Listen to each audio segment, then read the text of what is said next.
Assalamualaikum warahmatullahi wabarakatuh. Jadi di sini saya akan menjelaskan beberapa materi terkait dengan mata kuliah English Phonology. Ada beberapa materi yang telah kita pelajari sebelumnya seperti phones, phonemes, allophones, minimal pairs, dan juga natural classes. Berbicara mengenai phones, phonemes, dan juga allophones, phones adalah surface and concrete representation of speech sound. Jadi phones adalah bunyi yang diucapkan dengan alat artikulasi kita dan apa yang kita dengar. Jadi sifatnya concrete representation.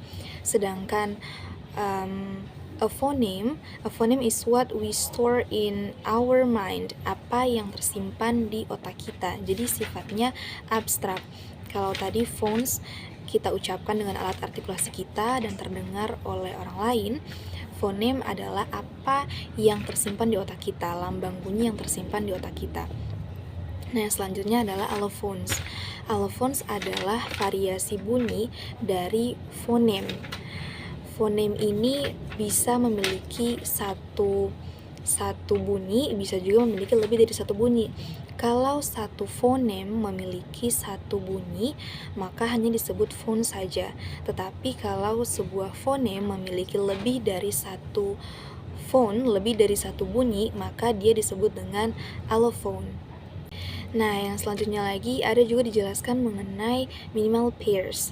Minimal pairs ini adalah pasangan kata yang hanya berbeda pada satu segmen, pada satu segmen saja. Contohnya pada kata pin dan bin, hanya berbeda pada segmen P dan segmen B. Nah, perbedaannya ini dapat merubah makna suatu kata. Nah, selain phones, phoneme, allophones, dan juga minimal pairs, ada juga yang namanya natural classes. Natural classes ini adalah pengelompokan bunyi-bunyi hanya berdasarkan satu fitur saja. Misalkan mengelompokkan 10 bunyi hanya menggunakan fitur place of articulation. Ada juga bunyi-bunyi yang dapat dikelompokkan hanya dengan menggunakan fitur manner of articulation.